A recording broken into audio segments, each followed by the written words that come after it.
So let's take Lucas literally. He mentioned inspiration. Inspiration means the drawing in of breath. And what I'm going to ask you to do is to breathe with me 3 slow, conscious breaths. So I'm going to demonstrate first. Hopefully this mic is close enough.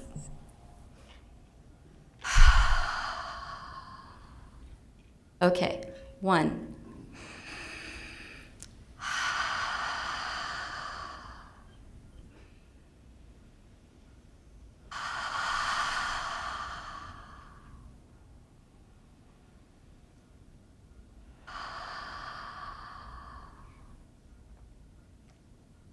Thank you, I needed that. So, as Lucas mentioned, as pointed out, and should be obvious by now, my focus these days is the Emerge Leadership Project. I recently circulated a blog post asking the question, what is your why? And I shared what my why was, but in a nutshell, my why am I doing this? Because you are my people. I'm still here, you are my people. You are my tribe, and you are doing fantastic work, and I want to help you do that work, and I enjoy helping you do that work, and want to help you in a way that I use my talent to do, what's best for you. So that's why I'm doing it. So a little context. Over the years, and particularly toward the end of my tenure at O'Brien & Company, many of you, especially my SBA students, how many are SBA students here? Come on, woohoo! All right, excellent. How many are SBA faculty here? All right, woohoo! But you'd be asking me for something more, a follow-up to the SBA course or an additional unit. And basically, it was framed in a question about the marketing message. How could I make a more effective case for sustainable building? And what I sensed, though, was that it was bigger than marketing, and certainly bigger than honing the message. What I experienced was that you could have a great website, you could have a wonderful brochure, you could even have an inspiring keynote, but it could maybe provide information, maybe inspire, but it wouldn't necessarily guarantee change, and certainly long-term change. So what I did was I looked back over my projects over my career, and it was clear to me that leadership made the difference between success and failure. I also noted that there was different types of leadership, different approaches, and that what worked for me could possibly work for others because, in fact, it might be more accessible, more transferable, because it doesn't depend on title, doesn't depend on position, power, or authority, or celebrity for that matter. Thus, it could be employed at multiple levels from multiple vantage points through our organizations, through our communities. And this is a good thing because given the urgency of our times, I think that we need lots of leaders, lots more effective ones. Wouldn't you agree? Yeah. All right. So as a consultant, I would find myself with folks at any place on the food chain, and you know what I'm talking about, from laborer to owner and everything in between. And actually, as a consultant, I was usually on the low end of that food chain, especially in the beginning. But regardless of where we were working in the system, I found it was key to do a few things. First, to nurture relationships through service, to back that up with knowledge that was accurate and useful, and to provide both in a way that accommodates how human beings actually change, how they change their behavior. And that's essentially the kernel of the Emerge leadership approach. So that's the model. To articulate the approach, I've created what I call the Emerge leadership model. The model integrates aspects of leadership philosophy, change psychology, and the context of community. And together, these 3 components of the model provide a framework for the kind of systemic transformation that I envision. In this transformation, I see the built environment as both the result of and the catalyst for a shift in mindset, much like what Lucas was talking about, one that is urgently needed. Tonight, I want to focus on one aspect of the model because it is so beautifully illustrated tonight in this gathering.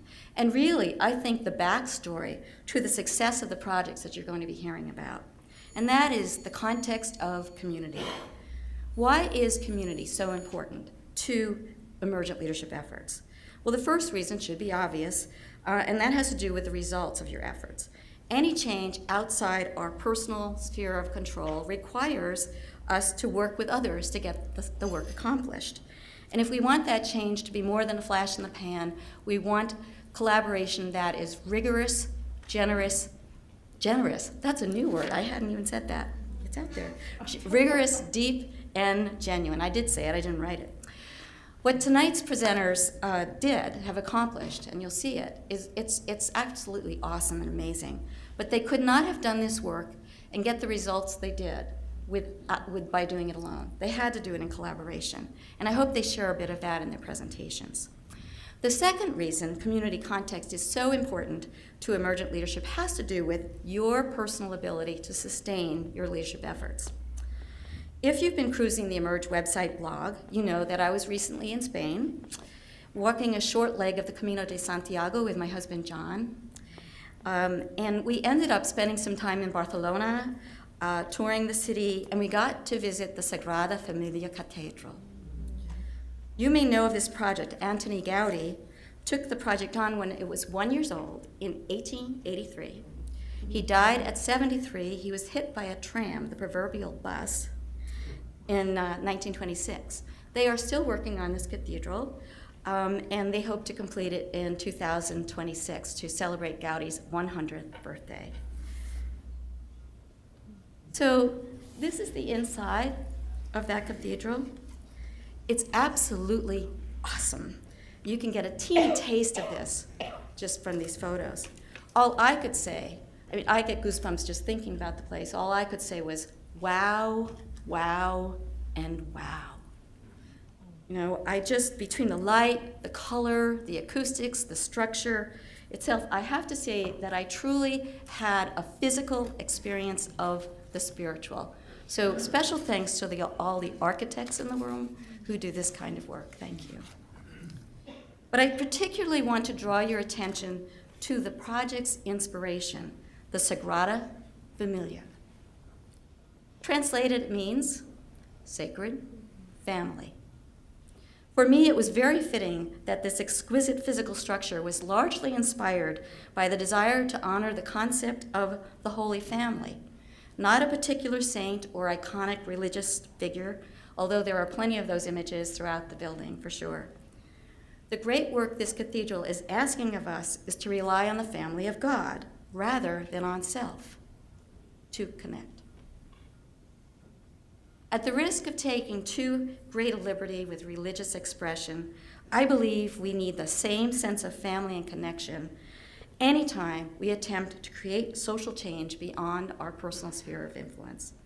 Martin Luther King used a term something like Holy Family when he said, "Our goal is to create a beloved community, and this will require a qualitative change in our souls as well as a quantitative change in our lives." The paradox is that to be an effective leader, one must rely on others. It is hard work, and we cannot do it without the help, support of our brothers, our sisters, our mother, our father, our mentors, our mentees, our friends, our workmates. We need them all. In Leadership and the New Science, Margaret Wheatley wrote that every living organism maintains a clear sense of its individual identity within a larger network of relationships, and that we survive only as we learn how to participate in that web of relationships. Joanna Macy and Chris Johnstone ask in their book, Act of Hope, how can we remain fired up for any length of time without being driven to exhaustion? The truth is, we can't. In Teachings on Love, Thich Nhat Hanh notes that if you are a psychotherapist, which sometimes I feel like, a doctor, a social worker, which I definitely feel like, a peace worker, or if you are working for the environment, you need a Sangha. Without a Sangha, you will not have enough support, and you will burn out very soon. We need to connect with each other in this work, keeping in mind our higher mission. But it's not just about making sure we can do the work, it's about making sure we can do the work well. Macy and Johnstone tell us that there is a strategic value to making what we do rewarding, and it goes further than preventing burnout. The environmental movement needs to grow, and the attractiveness of participation grows when it is recognized as a path to a deepened aliveness and a more satisfying way of life. We simply can't enroll people or others if we're walking around looking and acting like the proverbial Eeyore. So in the Emerge leadership model, the community segment is founded on collaboration, which of course we can see here, with the centerpiece being joyful shared learning, and the distinction or cherry on top is caring, or to put it directly, more directly, love. Love for all species, love for each other, love for Mother Earth, as Laura was talking about. All three of these components are evident in tonight's happening. Nights like these, where we get to share our stories, celebrate our successes, nourish our relationships, have fun, and most importantly, connect, energize our movement. I want to thank the Ecobuilding Guild for being the convener of such an important contribution to our movement and for asking me to be a part of it. Thank you very much.